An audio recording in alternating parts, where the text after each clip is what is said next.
And so this cycle goes on and on and on. So the ability to make synthetic messenger RNA is powerful.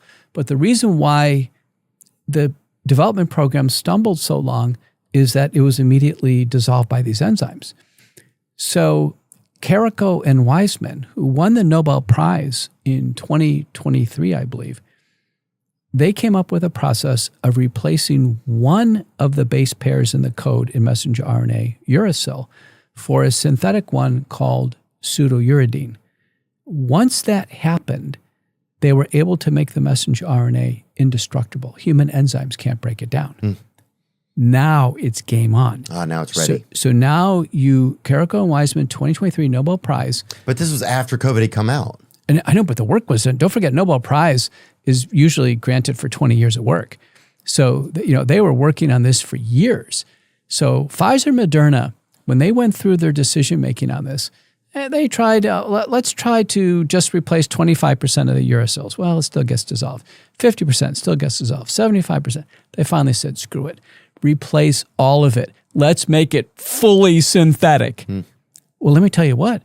This gets injected in the human body. I was alarmed when that proposal was made. I published an op-ed. So now you have a fully synthetic genetic code inside of you? Yes. That can't be dissolved? Cannot be dissolved. That's Pfizer and Moderna. And I published an op-ed in The Hill, and myself and Scott Atlas were invited through 2020 to, kind of guide the House and the Senate and White House on what's going on with the pandemic. And I published an op-ed in The Hill in August of 2020. And the title of the op-ed is The Great Gamble of the COVID-19 Vaccine Development Program. So I called it out. I said, listen, this is a gamble. And when this rolled out, the CDC says, well, it just stays in the arm and it'll be there for a couple of days. We have now one of my patients in Dallas, and we've just published it. There you go. The Great Gamble. You're looking at the only public figure in the world who questioned the vaccines before they came out. The only one.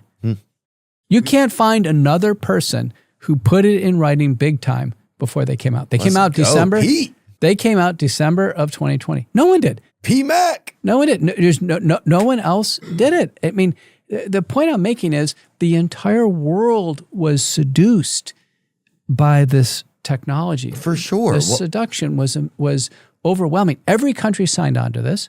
They couldn't wait to do this. Can you search that and see if the genetic code that was injected into with the mRNA vaccines, it doesn't? Go to McCullough Foundation, McCulloughFND.org, and I'll get you the link there. But the point is, we have one of my patients. This guy's taken 3 Pfizer shots. He's had blood clots, MRI-proven heart damage. He's neurologic damage. He's absolutely miserable with these shots. And so we work with a lab in Germany that can actually detect the spike protein. And scroll down to our publications, you should find it here. But this is on your own website, but it links to the publication. Everything I do is peer-reviewed and published. Right. So that's him right there, actually, if you want to see him. That's Steve Kempen, the man right there with the glasses on. He's got Pfizer circulating in his bloodstream 3.6 years after the shots. He looks hot on that bat soft. It's in his skin. We did skin biopsies. We did 2 sets of skin biopsies, multiple sets of blood tests. Okay. And is this the only patient like this you found? Well, it's the only with every seminal observation, he is the seminal observation. Now what does that mean? That means the first one. It's the first observation. There it is. That's the central figure. This is essentially what we found in Steve Kempen. So this is the work we're doing at McCullough Foundation. Harvard's not doing this. Mayo Clinic's not doing this. There's sick people who took the vaccine. They are not looking for the spike protein. They're not looking for the vaccine. They're baffled. The Biden administration spent $1 billion on long COVID, never considered the spike protein, which is the cause of long COVID. When you get the infection, a part of the spike protein gets stuck in your body. You take the vaccine, you get the full-length spike protein in your body. No wonder you feel sick. Why wouldn't they be trying to figure it out? Because there's money there, too. It's the most interesting observation ever. There's no lectures on the spike protein or vaccine injuries. There's no grand rounds. There's no primary care updates. The Biden administration spent $1 billion on long COVID research. They didn't do a single spike protein or messenger RNA research study. Now we have a new administration in. They haven't done it. No one will look directly at the problem in the entire world. And on top of this, there's plenty of evidence suggesting each vial was different. Each batch was different. Some were super loaded. Some didn't have much in it at all. There's tremendous batch-to-batch variability. This episode is sponsored by BetterHelp.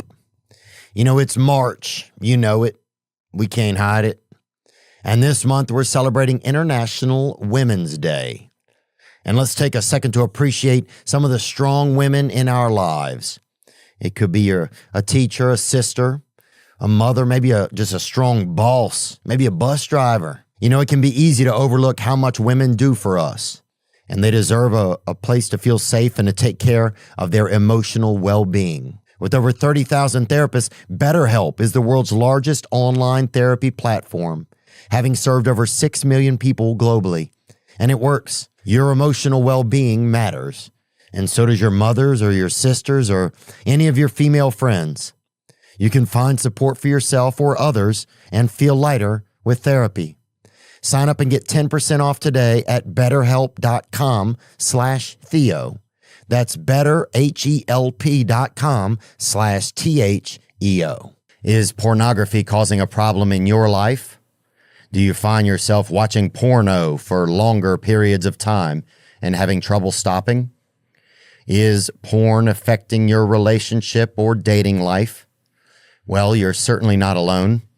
Watching pornography has become so commonplace today, and oftentimes men use porn to numb the pain of loneliness, boredom, anxiety, and depression. Shame and stigma prevent men from talking about these issues and getting help for them. I want to introduce you to my friend Steve. Steve is the founder of Valor Recovery, a program to help men overcome porn abuse and sexual compulsivity.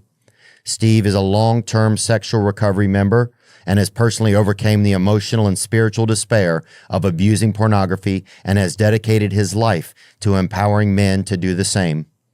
Steve is an amazing person, and he is a close friend of mine. I mean that. Valor Recovery helps men to develop the tools necessary to have a healthier sex life. Their coaches are in long-term recovery and will be your partner, mentor, and spiritual guide to transcend these problematic behaviors.